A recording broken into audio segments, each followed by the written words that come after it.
I have a plan. We have a plan. দীর্ঘ ১৭ বছরের নির্বাসন শেষে বাংলাদেশের মাটিতে পা রেখে প্রথম জনসভাতেই চমক দিলেন বিএনপির ভারপ্রাপ্ত চেয়ারম্যান তারেক রহমান। বৃহস্পতিবার রাজধানীর পূর্বাঞ্চলে আয়োজিত গণসংবর্ধনায় লাখো জনতার উদ্দেশ্যে তিনি বিশ্বখ্যাত কৃষ্ণাঙ্গ নেতা মার্টিন লুথার কিং জুনিয়রের ঐতিহাসিক উক্তি আই হ্যাভ এ ড্রিমের প্রসঙ্গ টেনে ঘোষণা করেন আই হ্যাভ এ প্ল্যান। তার এই বক্তব্য কেবল জনসভাতেই নয়, সামাজিক যোগাযোগ মাধ্যম এবং দেশের মূলধারার গণমাধ্যমেও এক নতুন আলোচনার জন্ম দিয়েছে। কিন্তু কে ছিলেন Martin Luther king? Martin Luther king junior ছিলেন যুক্তরাষ্ট্রের একজন ব্যাপটিস্ট ধর্মযাজক এবং নাগরিক অধিকার আন্দোলনের অবিসংবাদিত নেতা, যিনি ১৯২৯ সালের ১৫ জানুয়ারি আটলান্টা, যুক্তরাষ্ট্রে জন্মগ্রহণ করেন। তিনি মহাত্মা গান্ধীর অহিংস আন্দোলনে বিশ্বাসী ছিলেন। ১৯৬৪ সালে মাত্র ৩৫ বছর বয়সে শান্তিতে নোবেল পুরস্কার লাভ করেন। ১৯৬৮ সালে ৪ এপ্রিল আততায়ীর গুলিতে নিহত হন এই মহান নেতা।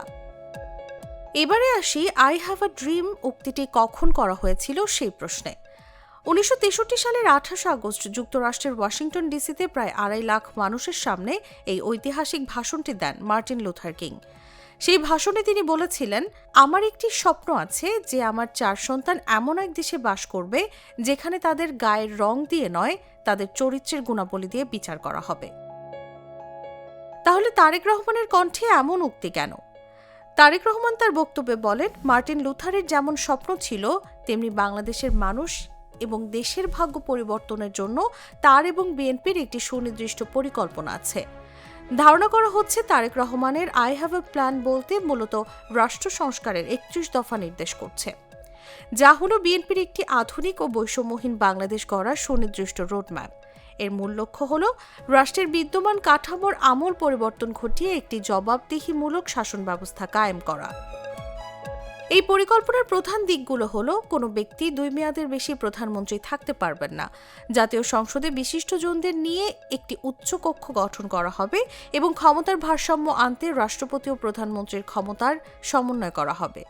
এছাড়া অবাধ নির্বাচনের জন্য তত্ত্বাবধায়ক সরকার ব্যবস্থা ফিরিয়ে আনা, প্রতিহিংসার রাজনীতি বন্ধ করে রেইনবো নেশন গঠন এবং দুর্নীতির বিরুদ্ধে জিরো টলারেন্স নীতি গ্রহণ করা এই প্ল্যানের অবিচ্ছেদ্য অংশ। News desk, Jago news.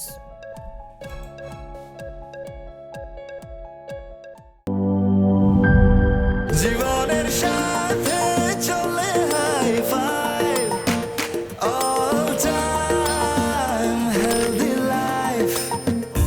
নিশ্চিন্তে খান, স্বাস্থ্যকর অল টাইম পান। All time healthy life.